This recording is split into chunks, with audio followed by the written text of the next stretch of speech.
Ako, ang instinct ko kagad, siyempre, kung magsasalita si Speaker Martin, mas maganda. Although belatedly, medyo matagal na, no, na nanahimik siya, ngayon na ginigipit siya, nagsasalita siya.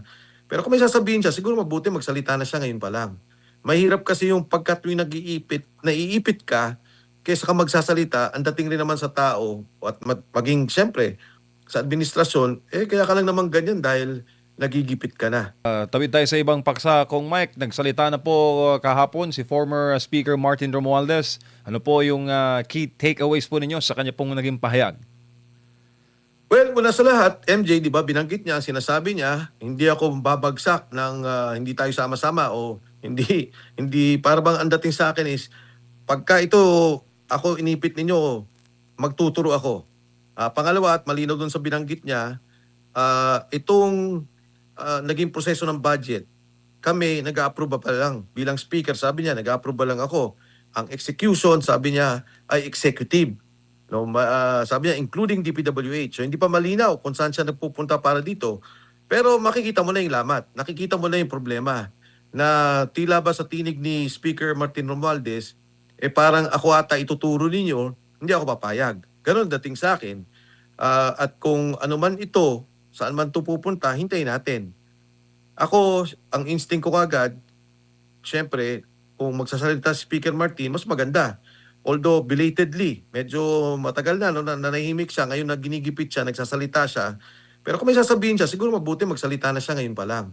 Mahirap kasi yung pagka tuwing naiipit ka, kaysa ka magsasalita, ang dating rin naman sa tao, at maging siyempre, sa administrasyon, kaya ka lang naman ganyan dahil nagigipit ka na. So, hintayin natin at tingnan natin dahil kung itutugma-tugma mo lahat, talaga nabubuo na yung sinasabi nating tatagpi-tagpi na mga pangyari.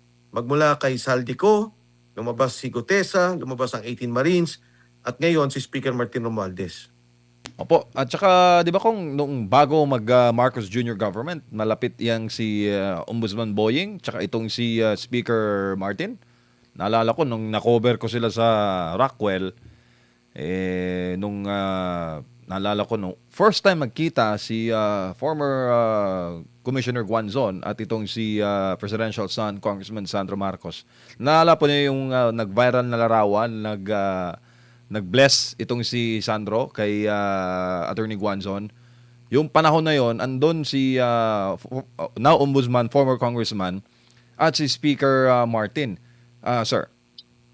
Well, alam mo, MJ, lahat naman kami noon, di ba, parang more or less pagkakasama. Pero ang posisyon kasi noon ni Ombudsman Boying Rimulya was the Senior Deputy Majority Floor Leader. At that time, ang aming Majority Floor Leader ay si Martin Romualdez. Yes, si Speaker Martin Romualdez. Nandun ako noon and ako yung chairman ng Public Accounts Committee.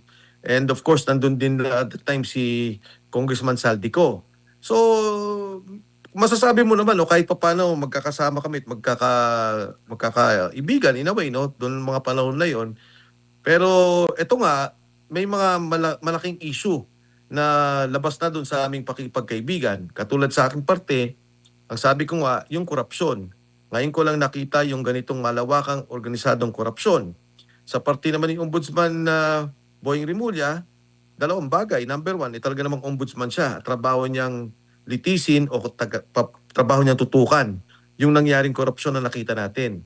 At pangalawa, higit sa lahat, nakikita ko dito, siyempre may protection din sila kay Pangulong Bongbong Marcos dahil siya ang Pangulo at siya ang leader ng administrasyon ng ating bansa. At yun ang sila ang inappoint ni Pangulong Bongbong Marcos. Sa gitna ng lahat ng to, makikita natin si Speaker Martin na siya yung nadamay doon sa issue ng korupsyon kasama si Congressman Saldico. At sa ngayon, nagkakaroon ng malawakang hinaing, may malawakang panawagan ng taong bayan na talagang magkaroon ng paglilinaw dito. Sino ba talaga ang dapat makulong? Dahil ang tagal na. Noong pang Disyembre natin pinag-usapan may makukulong at pupuntahan natin ng lahat ng ebidensya, maging transparent tayo. Hanggang ngayon wala tayong nakikita.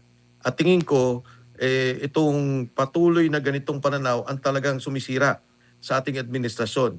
Tingnan natin kung paano ito mariresolve. Opo, as we speak, kung kanina lang naglabas na po ng precautionary whole departure order in Sandigan Bayan, 7th Division, laban kay former Speaker Martin Romualdez.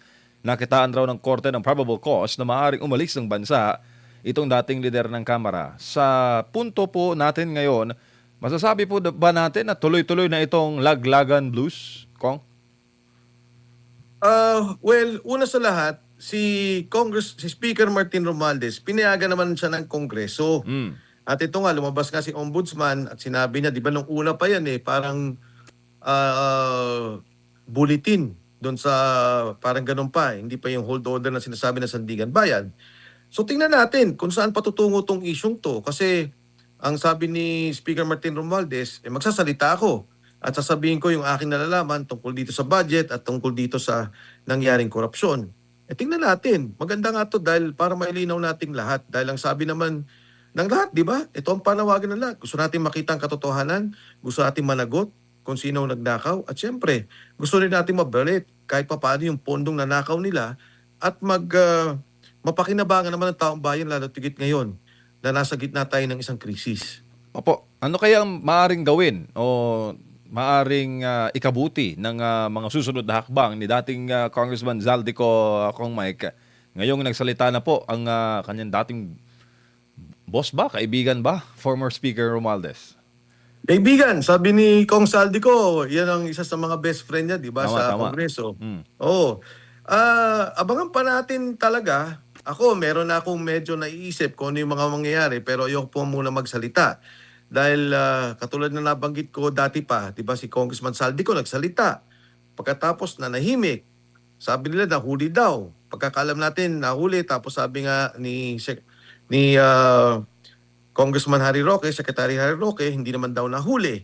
Tambalita ngayon, nasa Portugal na. At tahimik pa rin. Sabi naman ni Speaker Martin, magsasalita ako. Biglang nawala. Sinasabi nila ngayon, hinahanap daw, hindi makita, nawala. At hindi pa rin nagsasalita tungkol dito sa isyong to. So, tingnan natin kung ano talaga ang pupuntahan itong mga bagay-bagay nito. Pero ang mahalaga dito, ay umusad ang kaso. Hindi pwedeng ganito lang na parang nanahimik lahat, nawala. Tingin ko talaga magagalit na ang tao. Talagang hindi na kaya ng taong bayan. Lalo tigit na, yun nga, pinanggit ko, nasa krisis tayo, tumataas ang mga presyo, naghihirap sila, nakikita mo talaga ng mga problema. Ang Mayo 1, parating na, araw ng mga manggagawa. Alam ko na marami silang hinaing, nababanggitin, kailangan talaga magkaroon ng kaliwanagan yung nangyaring korupsyon sa ating bansa at maaaring nagpapatuloy pa na korupsyon sa ating gobyerno sa ngayon. Opo, Kong Mike, ano po ang mensahe po ninyo sa ating mga kababayan, lalo pat ang mga issue ngayon, talagang nakatutok yung masang Pilipino sa mga issue dyan sa impeachment, lalo na yung pagtugon ng pamahalaan sa krisis po sa langis. Sir. Well, una ho sa lahat, katulad ng binanggit ko kanina, ako talaga wala akong nakita doon sa issue tungkol sa impeachment ni VP Inday Sara.